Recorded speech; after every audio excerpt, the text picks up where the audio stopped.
Good morning, friends. Myself, Dr. D.M. Patel, currently working as Associate Professor at Gujarat Technological University, Graduate School of Pharmacy, Ahmedabad, is going to give you the video embedded with the PowerPoint presentation on evaluation of gastroretentive drug delivery systems. The evaluation of gastroretentive drug delivery systems is broadly categorized in two types of tests. The one category of tests called as routine tests are the tests that are involved in the evaluation or performance of a drug delivery technology for its various routine aspects of the evaluation, while the second category of the tests is specifically for gastro retention properties. Now, looking to the routine test, usually the products are tested for the general appearance, the hardness in case of tablets, friability, again it is pertaining to a tablet, drug content, the content uniformity, weight variation, and they are also evaluated for the release of the drug. While a test for gastroretention includes buoyancy or a floating leg time, total floating time, specific gravity or density, resultant weight of the dosage form when it is exposed to a GI fluid, swelling index, bioadhesion, and draft strength. Now we'll broadly divide these evaluation tests in different categories based on a type of gastroretentive drug delivery system. Now, for a floating systems, usually they are evaluated for buoyancy or a floating leg time, abbreviated as FLT.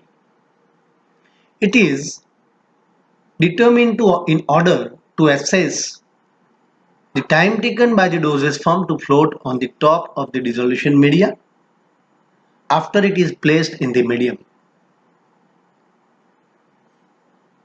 The total floating time, abbreviated as TFT, is the time for which the dosage form continuously floats on the dissolution medium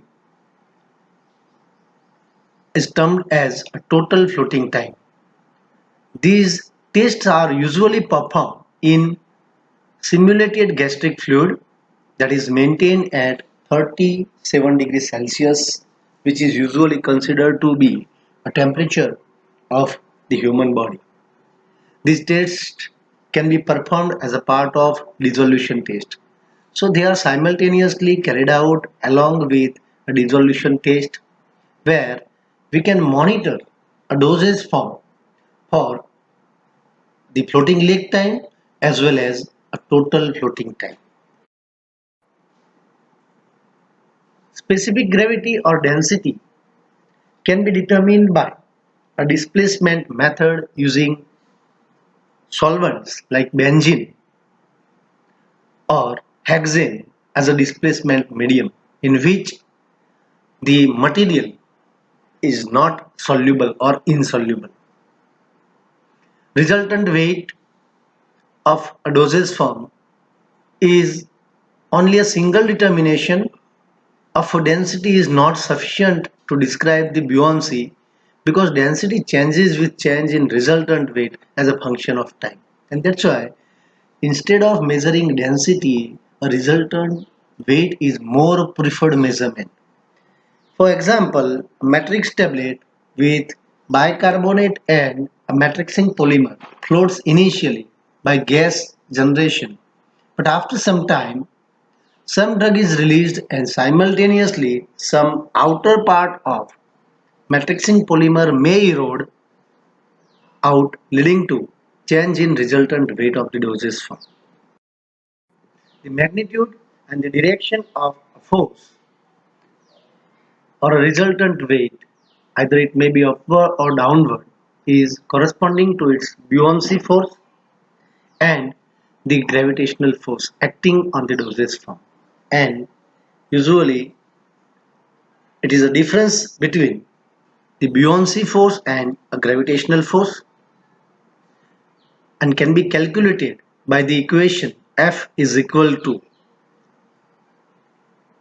dF minus ds into bracket G into V, where F is resultant weight of the dosage form, dF is density of a fluid used, ds is the density of dosage form, and it is nothing but a ratio of mass of dosage form to the volume of dosage form, and G stands for gravitational force. So when the density of a solid dosage form is lower, F force is positive, giving buoyancy, and when it is higher, F will be negative, showing the sinking of the dosage form at the bottom of the vessel used for the test. For bio or mucoadhesive systems, the bioadhesive strength is very important aspect, and the bioadhesive strength of a polymer can be determined by measuring the force required to separate the polymer specimens that is sandwiched between the layers of either an artificial membrane like cellophane or a biological membrane like rabbit. In case of the stomach specific drug delivery, rabbit stomach tissue can be used as a membrane. This force can be measured by using a modified precision balance or an automated texture analyzer and recorded in gram force per unit area. And this bioadhesive force is very important and is an indicator of the adhesion time during which the dosage form will remain adhered to the applied tissue. This is again assembly showing the adhesion force measurement, where a polymeric drug delivery is placed between the membrane that may be either bioadhesive or it may be natural or artificial membrane, and then it is fixed. The lower jaw is fixed with a stand and the upper jaw is attached with the force measuring device, and gradually the force is applied onto the upper jaw, and a gram force per unit area required to detach the upper jaw from the dosage form is considered to be the bioadhesive strength. For swelling systems, a swelling index is very important criteria. The swelling index is measured by the immersion of a swelling dosage form into a simulated gastric fluid at 37 degrees Celsius, and the dosage form is removed out at regular time intervals, and dimensional changes are measured in terms of increase in tablet thickness or a diameter with time. Water uptake or water gain is indirect measure of swelling property. Dosage form is removed out at regular time intervals, and weight changes are determined with respect to time, and the water uptake is determined by using the equation water uptake is equal to Wt minus W0 into bracket divided by W0 into 100, where Wt is the weight of dosage form at a particular time t and W0 is the initial weight of dosage form at time 0. The evaluation of water uptake can also be done automatically, wherein assembly is used, where in one of the chamber a cylinder is there in which a glass filter is arranged, above which a dosage form is placed, and in another chamber that is connected through a tube, U tube, and that chamber is acting as a reservoir beaker and which is placed on a precision balance. Now the medium is filled and a siphon level is maintained at the surface of the media touches the dosage form through the glass filter, and as the water level in the dosage form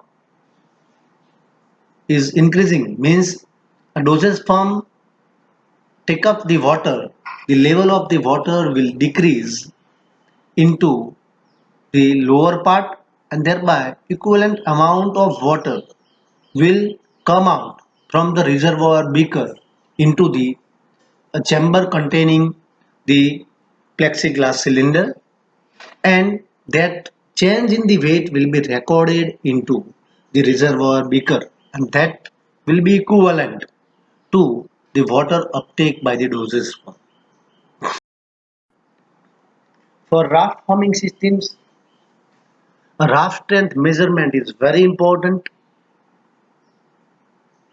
A tablet or a liquid that is equivalent to a unit dose is transferred to 150 ml of 0.1 normal hydrochloric acid that is maintained at 37 degrees Celsius in a 250 ml glass beaker. Raft is allowed to form around an L-shaped wire probe having the approximate diameter of 1.2 millimeter, which is held upright in the beaker throughout the whole period, around 30 minutes of raft development. Then the raft strength is estimated using the modified balance method, and water is added drop wise to the pan, and the weight of the water required to break the raft is recorded as the raft strength. This slide shows you the modified assembly where a double plan dispensing balance is modified for raft strength measurement, where one pan of the dispensing balance is replaced with an L-shaped wire probe, usually having a dimension of 9 centimeter length vertically and 2 centimeter length horizontally, forming the L-shaped probe that is used to measure the raft strength. In vitro dissolution of each floating drug delivery is very important, and generally the in vitro dissolution test is done by using USP apparatus with paddle, and a gastroretentive drug delivery system is placed normally as for the conventional dosage form in the simulated gastric tube. The drawbacks that are faced by the conventional USP apparatus too, that is paddle apparatus for testing a floating drug delivery system, are the volume of dissolution medium is very high compared to a stomach content, because the usual volume of dissolution media is 900 ml while the stomach content is approximately 70 to 100 ml. Adherence of a dosage form onto the shaft of a dissolution vessel is also a problem. The third one is a problem in sample collection, because we have to collect the sample from overdriven arrangement where sample is to be removed from the top of the media, and the test does not mimic the release of acid from stomach lining and gastric emptying through pylorus opening.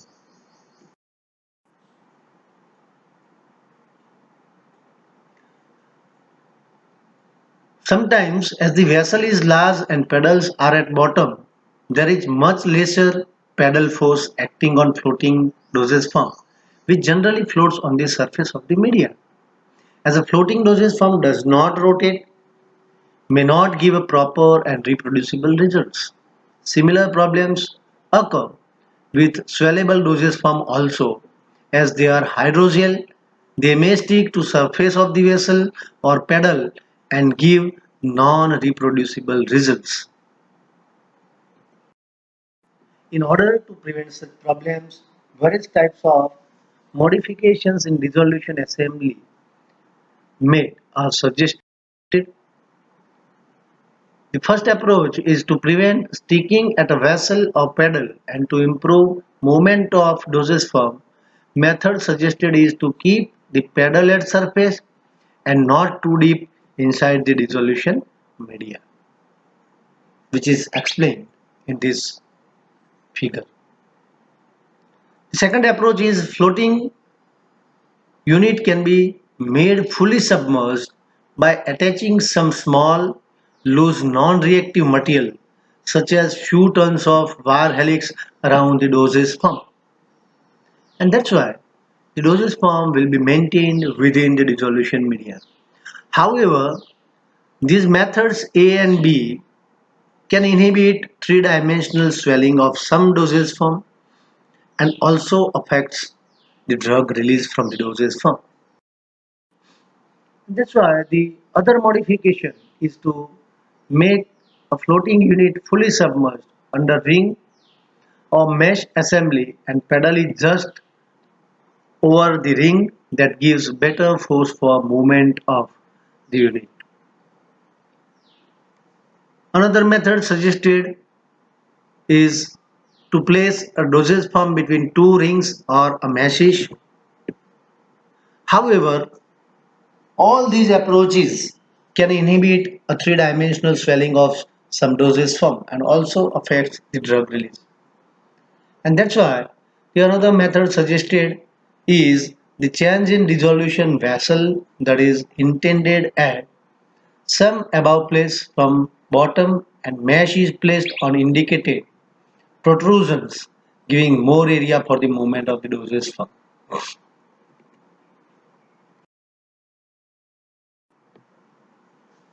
In spite of the various modifications that are described in the earlier slides, which are done to get the reproducible results, none of them showed correlation with the in vivo conditions.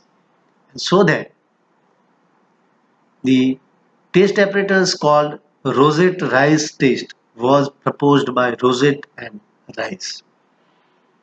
And usually it is used for antacids and anti-reflux formulations, where usually a glass beaker is used in which at the bottom of the beaker a magnetic bead is used for continuous stirring of the media, that is usually rotated at 300 rpm, and the media used is 70 ml of zero point 0.1 normal hydrochloric acid, and the beaker has a capacity of 400 ml, and a burette is arranged at the top of the beaker to have a release of a media at a rate of 2 to 4 ml per minute from a glass burette that will try to simulate the release of a gastric acid analogous to a release of actual gastric acid in the stomach. Rosette and Rice apparatus has also some limitations. Hence, a novel dissolution test apparatus with a modification in Rosette-Rice test was proposed by Professor Goel et al., who was a renowned professor of pharmaceutics at LM College of Pharmacy, who has proposed the modification in Rosette-Rice test which mimic the in vivo conditions of gastric dynamics. In the proposed method, a side arm is provided at the bottom of the beaker to mimic the gastric emptying phenomena, where it was absent in the Roget-Rice test apparatus. The test also tries to simulate the conditions of a flow-through cell with respect to availability of fresh dissolution medium around the dosage form. High stirring rate, that is 300 rpm, proposed in Roget-Rice test as compared to current practice of low speed stirring of 50 to 100 rpm, which is analogous to the USP pedal apparatus, is also proposed by Professor Goel. In short, the modified paste tries to mimic the gastric volume, that is around 70 ml, gastric acid secretion rate, that is approximately 2 ml per minute, and the emptying of a liquid through pylorus opening by providing a side arm siphon into a glass beaker. And there is a continuous removal of the media from the beaker by the sidearm siphon, and that is used for the continuous analysis of the drug that is released from the dosage form. Now moving to in vivo evaluation of gastroretentive drug delivery dosage forms. First one is radiology. Now the movement of a gastroretentive dosage form into the GI tract is very important to be monitored whether the dosage form is actually retained into the stomach, and if it is retained, at what segment it is retained and for how much time it is retained. And that's why radiology is widely used in vivo test for the examination, where X-ray is used for examination of internal body systems, where barium sulfate is widely used radio opaque material as a marker. So barium sulfate is incorporated inside a dosage form, and X-ray images are taken at various time intervals to view the gastroretentive dosage form. Its major advantages as compared to gamma scintigraphy are simplicity and the cost involved in the method. However, use of X-ray instrument in biopharmaceutical studies involving healthy volunteers, that is not desirable. Barium sulfate is usually used at 40%, and aluminum thread constants media can also be used in place of barium sulfate. The second approach is gamma scintigraphy, where a small amount of stable isotope like samarium 152 is compounded into a dosage form during its preparation. Prior to the study, the dosage form is irradiated in a neutron source to convert the isotope into a gamma emitting material, that is 153 samarium. Gamma scintigraphy is widely used technique, and the widely used emitting material is technetium 99. Gastroscopy is another evaluation, and it is generally used for diagnosis purpose and endoscopy, used with fiber optic or video systems, and it is the method without any adverse effect. Magnetic marker monitoring is also used for the in vivo evaluation, where magnetically marked dosage form is used by magnetic source and therefore require very sensitive biomagnetic measurement instrument. It is a method without using any radiation, and it is more safer compared to methods based on radioisotopes. Now we'll see the general limitations of gastroretentive drug delivery system. It is not recommended for drugs which are unstable at gastric or acidic pH like erythromycin and insulin. The drugs that are insoluble or very low soluble in acid like phenytoin, and drugs which causes gastric irritation like nitrofurantoin and other non-steroidal anti-inflammatory drugs. These systems require a high level of fluid in the stomach for drug delivery to float and work efficiently. And that's why extreme care is required to guide the patients for consuming such dosage forms. Adhesive systems cannot prevail longer due to high turnover rate of mucus layer and a presence of soluble mucin. For swelling systems, it is necessary that the formulation should not exit before the appropriate swelling takes place to retain the dosage form in the gastric region. These systems do not offer significant advantages over the conventional dosage forms for drugs which are absorbed through entire gastrointestinal tract. That's why gastroretentive dosage forms will be beneficial to maximize the therapeutic benefits and the bioavailability of drug, where a site-specific absorption window is there for a drug in either stomach or in the proximal part of the small intestine. These are the early marketed products including a Medopar valve-release liquid Gaviscon is one of the most widely used formulation for antacid. Topalcan liquid, Amalgate, Conviron, that is the product from Indian companies Ranbaxy, Cifran OD, that is ciprofloxacin, it is also from Ranbaxy. Means a gastroretentive drug delivery systems is not available only from the multinational companies, but it is available from Indian companies also.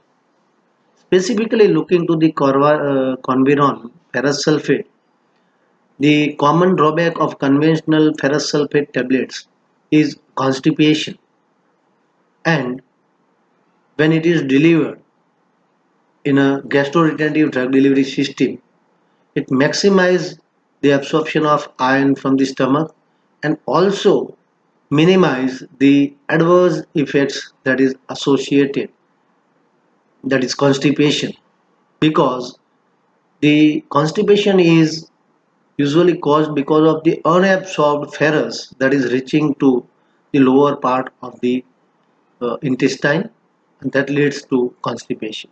But in case of gastrointestinal drug delivery, the iron absorption is maximized with reduced frequency of constipation. This slide shows the commercial products till 2016, and you may see lupin, Ranbaxy are again there with some products. Friends, these are the few key references for further learning.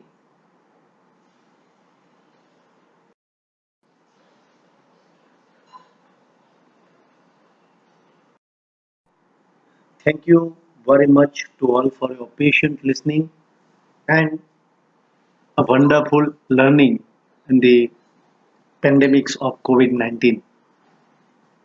You may contact me for any queries in your learning at Gujarat Technological University,